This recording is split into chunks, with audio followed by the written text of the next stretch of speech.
تفہیم القرآن سید ابوالعلا مودودی سورہ بنی اسرائیل آیات 40 تا 57۔ اعوذ باللہ من الشیطان الرجیم بسم اللہ الرحمن الرحیم۔ افاصفاکم ربکم بالبنین واتخذ من الملائکۃ اناثا۔ کیسی عجیب بات ہے کہ تمہارے رب نے تمہیں تو بیٹوں سے نوازا اور خود اپنے لیے ملائکہ کو بیٹیاں بنا لیا۔ تفسیر۔ تشریح کے لیے ملاحظہ ہو سورہ نحل آیات 57 تا 59 مع حواشی۔ انکم لتقولون قولا عظیما، بڑی جھوٹی بات ہے جو تم لوگ زبانوں سے نکالتے ہو۔ وَلَقَدْ صَرَّفْنَا فِي هَذَا الْقُرْآنِ لِيَذَّكَّرُوا، ہم نے اس قرآن میں طرح طرح سے لوگوں کو سمجھایا کہ ہوش میں آئیں۔ وَمَا يَزِيدُهُمْ إِلَّا نُفُورًا، مگر وہ حق سے اور زیادہ دور ہی بھاگے جا رہے ہیں۔ قل، اے محمد صلی اللہ علیہ وسلم ان سے کہو، لو کان معہ آلہۃ کما یقولون، اگر اللہ کے ساتھ دوسرے خدا بھی ہوتے جیسا کہ یہ لوگ کہتے ہیں، اذا لابتغوا الی ذی العرش سبیلا، تو وہ مالک عرش کے مقام پر پہنچنے کے لیے ضرور کوششیں کرتے۔ تفسیر، یعنی وہ خود مالک عرش بننے کی کوشش کرتے، اس لیے کہ جن ہستیوں کا خدائی میں شریک ہونا دو حال سے خالی نہیں ہو سکتا، یا تو وہ سب اپنی اپنی جگہ مستقل خدا ہوں، یا ان میں سے ایک اصل خدا ہو اور باقی اس کے بندے ہوں جنہیں اس نے کچھ خدائی اختیارات دے رکھے ہوں۔ پہلی صورت میں یہ کسی طرح ممکن نہ تھا کہ یہ سب آزاد و خود مختار خدا ہمیشہ ہر معاملے میں ایک دوسرے کے ارادے سے موافقت کر کے اس اتھائے کائنات کے نظم کو اتنی مکمل ہم آہنگی، یکسانی اور تناسب و توازن کے ساتھ چلا سکتے۔ ناگزیر تھا کہ ان کے منصوبوں اور ارادوں میں قدم قدم پر تصادم ہوتا اور ہر ایک اپنی خدائی دوسرے خداؤں کی موافقت کے بغیر چلتی نہ دیکھ کر یہ کوشش کرتا کہ وہ تنہا ساری کائنات کا مالک بن جائے۔ رہی دوسری صورت تو بندے کا ظرف خدائی اختیارات تو درکنار، خدائی کے ذرا سے وہم اور شائبے تک کا تحمل نہیں کر سکتا۔ اگر کسی مخلوق کی طرف سے ذرا سی خدائی بھی منتقل کر دی جاتی تو وہ پھٹ پڑتا، چند لمحوں کے لیے بھی بندہ بن کے رہنے پر راضی نہ ہوتا اور فوراً ہی خداوند عالم بن جانے کی فکر شروع کر دیتا۔ جس کائنات میں گیہوں کا ایک دانہ اور گھاس کا ایک تنکا بھی اس وقت تک پیدا نہ ہوتا ہو جب تک کہ زمین و آسمان کی ساری قوتیں مل کر اس کے لیے کام نہ کریں، اس کے متعلق صرف ایک انتہا درجے کا جاہل اور کند ذہن آدمی ہی یہ تصور کر سکتا ہے کہ اس کی فرمانروائی ایک سے زیادہ خود مختار یا نیم خود مختار خدا کر رہے ہوں گے، ورنہ جس نے کچھ بھی اس نظام کے مزاج اور طبیعت کو سمجھنے کی کوشش کی ہو وہ تو اس نتیجے پر پہنچے بغیر رہ نہیں سکتا کہ خدائی بالکل ایک ہی کی ہے اور اس کے ساتھ کسی درجے میں بھی کسی اور کے شریک ہونے کا قطعی امکان نہیں ہے۔ سبحانہ و تعالی عما یقولون علوا کبیرا، پاک ہے وہ اور بہت بالا تر اور برتر ان باتوں سے جو یہ لوگ کہہ رہے ہیں۔ تسبح لہ السماوات السبع والارض ومن فیہن، اس کی پاکی تو ساتوں آسمان اور زمین اور وہ ساری چیزیں بیان کر رہی ہیں جو آسمان و زمین میں ہیں۔ تفسیر، یعنی ساری کائنات اور اس کی ہر شے اپنے پورے وجود سے اس حقیقت پر گواہی دے رہی ہے کہ جس نے اس کو پیدا کیا ہے اور جو اس کی پروردگاری اور نگہبانی کر رہا ہے، اس کی ذات ہر عیب اور نقص اور کمزوری سے منزہ ہے اور وہ اس سے بالکل پاک ہے کہ خدائی میں کوئی اس کا شریک و سہیم ہو۔ وَإِن مِّن شَيْءٍ إِلَّا يُسَبِّحُ بِحَمْدِهِ، کوئی چیز ایسی نہیں جو اس کی حمد کے ساتھ اس کی تسبیح نہ کر رہی ہو۔ تفسیر، حمد کے ساتھ تسبیح کرنے کا مطلب یہ ہے کہ ہر شے نہ صرف یہ کہ اپنے خالق اور رب کے عیوب و نقائص اور کمزوریوں سے پاک ہونا ظاہر کر رہی ہے، بلکہ اس کے ساتھ وہ اس کا تمام کمالات سے متصف اور تمام تعریفوں کا مستحق ہونا بھی بیان کرتی ہے۔ ایک ایک چیز اپنے پورے وجود سے یہ بتا رہی ہے کہ اس کا صانع اور منتظم وہ ہے جس پر سارے کمالات ختم ہو گئے ہیں، اور حمد اگر ہے تو بس اسی کے لیے ہے۔ وَلَٰكِن لَا تَفْقَهُونَ تَسْبِيحَهُمْ، مگر تم ان کی تسبیح سمجھتے نہیں ہو۔ إِنَّهُ كَانَ حَلِيمًا غَفُورًا، حقیقت یہ ہے کہ وہ بڑا ہی بردبار اور درگزر کرنے والا ہے۔ تفسیر، یعنی یہ اس کا حلم اور اس کی شان غفاری ہے کہ تم اس کی جناب میں گستاخیوں پر گستاخیاں کیے جاتے ہو اور اس پر طرح طرح کے بہتان تراشتے ہو، اور پھر بھی وہ درگزر کیے چلا جاتا ہے، نہ رزق بند کرتا ہے، نہ اپنی نعمتوں سے محروم کرتا ہے، اور نہ ہر گستاخ پر فوری بجلی گرا دیتا ہے۔ پھر یہ بھی اس کی بردباری اور اس کے درگزر ہی کا ایک کرشمہ ہے کہ وہ افراد کو بھی اور قوموں کو بھی سمجھنے اور سنبھلنے کے لیے کافی مہلت دیتا ہے۔ انبیاء علیہم السلام اور مصلحین و مبلغین کو ان کی فہمائش اور رہنمائی کے لیے بار بار اٹھاتا رہتا ہے، اور جو بھی اپنی غلطی کو محسوس کر کے سیدھا راستہ اختیار کر لے، اس کی پچھلی غلطیوں کو معاف کر دیتا ہے۔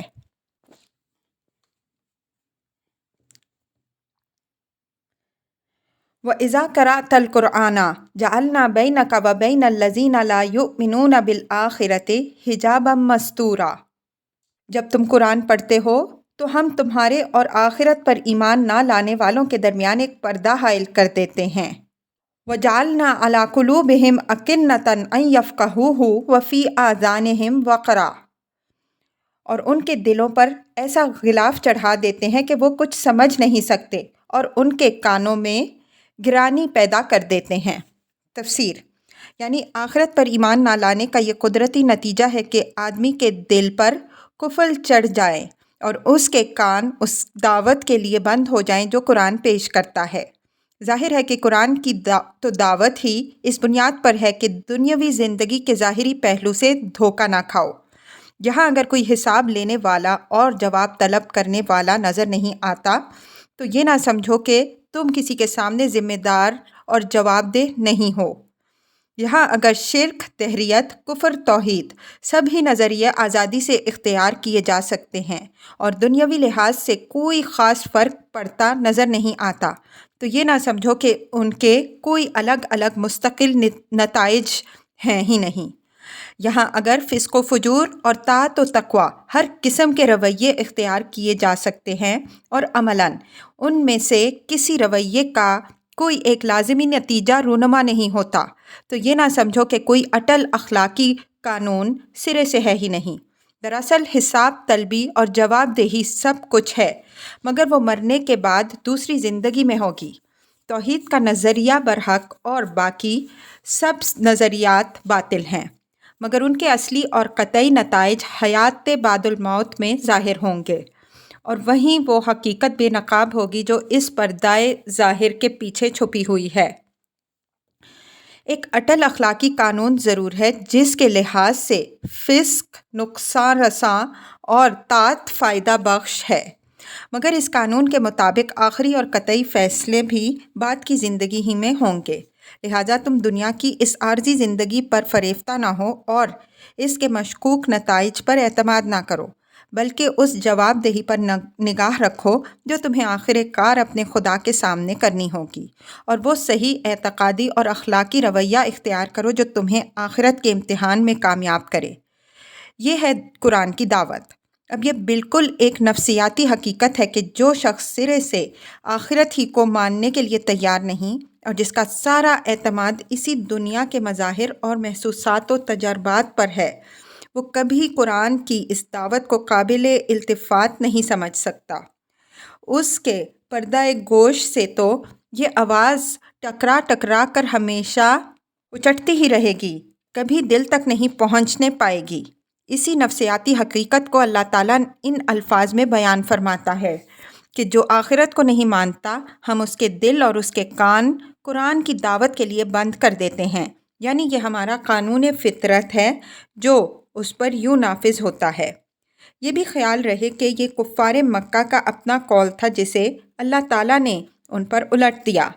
سورہ حامیم سجدہ میں ان کا یہ قول نقل کیا گیا ہے کہ وَقَالُوا قُلُوبُنَا فِي أَكِنَّةٍ مِّمَّا تَدْعُونَنَا إِلَيْهِ وَفِي آذَانِنَا وَقْرًا